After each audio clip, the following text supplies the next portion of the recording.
21. Aleluia. Glória a Deus. Nós encontramos, vai dizer assim: certo homem de Cirene, chamado Simão, pai de Alexandre e de Rufo, passava por ali. Chegando no campo, eles os forçaram a carregar a cruz. Levaram Jesus a lugar chamado Gólgota, que quer dizer lugar da caveira. Somente até aqui, amém? Amém. Nós estamos numa campanha onde o tema diz: Jesus diz aos discípulos: o que eu faço hoje, porém vocês não entendem, mas lá na frente vocês vão entender. Esse homem, por nome de Simão, ele estava vindo da cidade de Cirene, da Etiópia, um lugar muito distante de Jerusalém. E ele estava indo para um culto no templo. Ele estava indo talvez ofertar ali o seu sacrifício.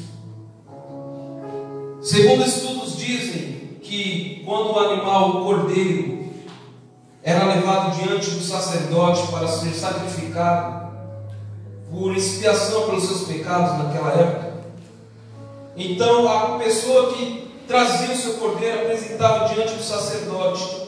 Então o sacerdote, ele avaliava o cordeiro para ver se não tinha uma mancha ou alguma imperfeição, mas ele nunca avaliava o pecado ou o pecador, e sim o cordeiro, pois o cordeiro era o mais importante naquele momento. Estudos dizem que antes do sacrifício daquele cordeiro, um dia antes, aquele cordeiro ele era preparado para ser sacrificado, para ser ofertado a Deus como sacrifício. E o sacerdote, quando trazia o cordeiro até o local do holocausto, do sacrifício, estudos relatam que o cordeiro ele era trazido pelo seu braço esquerdo, segurando no pescoço e com a sua mão fechada atrás. E aquele animal ele ficava quase que sufocado na mão do sacerdote. Enquanto ele caminhava em direção do sacrifício, ele batia o seu pé firmemente no chão, até chegar no local do sacrifício, para ver se aquele cordeiro ele ia berrar. Mas aquele cordeiro ele não berrava, pois há uma diferença entre cordeiro e bode. O bode, quando ele está numa situação de perigo, quando ele vê que uma situação vai trazer algum dano, esse se berra, esse sim faz um escândalo, ele vai para cima, ele quer de alguma forma se livrar daquele momento difícil, daquele momento de sacrifício. Mas a ovelha não, a ovelha ela continua muda, e a única coisa que a ovelha faz é chorar. E a palavra de Deus vai nos dizer que Jesus, quando ele foi para o local do sacrifício, ele foi como uma ovelha muda. Ele sabia que ali chegava a sua hora de passar dessa vida, de entregar o seu espírito para o Pai, de ser escarnecido, de ser humilhado. As pessoas cuspiam nele, as pessoas amaldiçoavam ele, mas ele continuou mudo, ele continuou seguindo o seu propósito. E esse Simão Sirineu estava indo para o templo, para o culto, onde após o sacrifício desse cordeiro, desse animal, segundo estudos dizem que o sacerdote pegava aquele animal e ele rodava 7 vezes em sentido horário, em um círculo. Ele fazia um círculo em sentido horário e rodava 7 vezes, o círculo representando a eternidade de Deus, onde não tem começo e não tem fim, mas é eterno. E o número 7 representando a perfeição de Deus, ou seja, a oferta perfeita para a eternidade, a oferta perfeita para a remissão do pecado. E quando ele dava aquela sétima volta, estudos dizem que o sangue do cordeiro ele cessava. E então o sacerdote ele pegava uma folha, uma planta que tinha no continente oriental, ele pegava ela, que tem por nome sopo, e essa planta ela era muito esponjosa, ela tinha um alto poder de absorção, e então ele comprimia essa planta colocava sobre o sangue do cordeiro, mas agora ele não podia mais tocar na planta nem no sangue, porque ele tornaria aquele sangue impuro. Então ele pega uma madeira, ele fica sobre o esopo e levanta até o alto, e todos tinham que ver que o sangue escorreu pela madeira, todos tinham que observar que o sangue estava escorrendo pela madeira.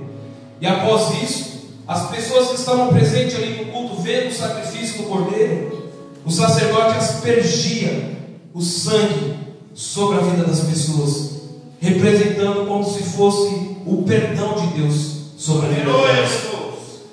E quando esse homem estava indo para participar desse culto, desse sacrifício, para que também uma gotinha de sangue fosse sobre a vida dele, para representar o perdão de Deus sobre a vida dele, ele é constrangido a carregar a cruz de Jesus.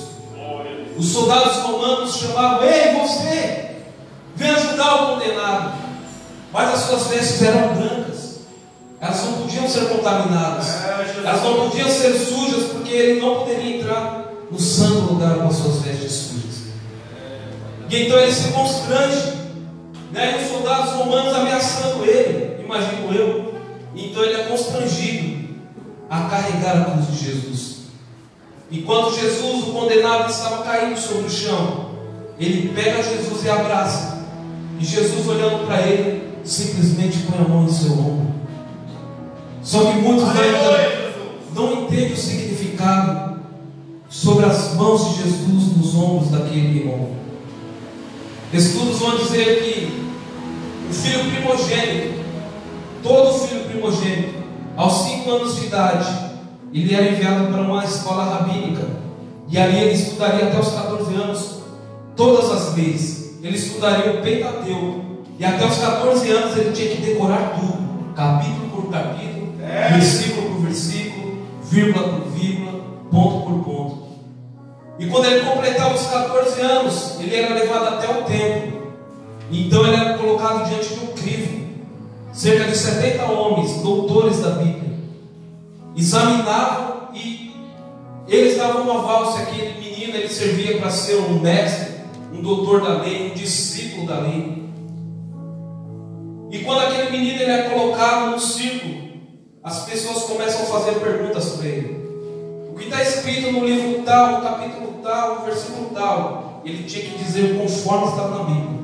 Ele não podia errar uma vírgula, ele não podia errar um ponto.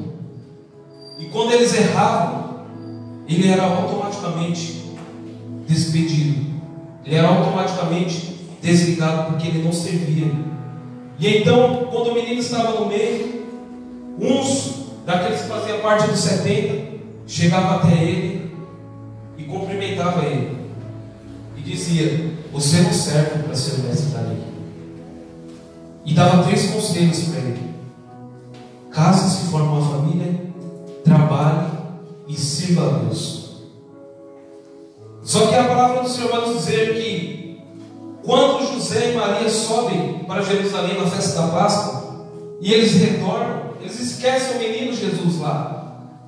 E quando eles voltam para pegar o menino Jesus, depois de 2 dias de viagem, a Bíblia vai nos dizer que ele estava na roda dos doutores da lei. Eles estavam debatendo com os doutores da lei, eles estavam ensinando com poder e com autoridade, e aqueles homens se maravilhavam, dizendo: como pode ter tanto conhecimento? Jesus não falou somente os livros da lei, mas falou dos livros poéticos, os históricos, os profetas. Jesus, ele falou tudo, e eles se admiraram, pois eles não sabiam que Jesus era o próprio verbo da vida encarnada na pessoa de Jesus Cristo. E então, quando a pessoa era aprovada, quando passava por aquele crivo, quando eles eram aprovados pelos doutores da lei, o doutor da lei ele ia até o menino e colocava as mãos sobre o ombro e dizia: segue, porque eu te farei um grande mestre para essa geração. Eu te farei um grande mestre para essa nação.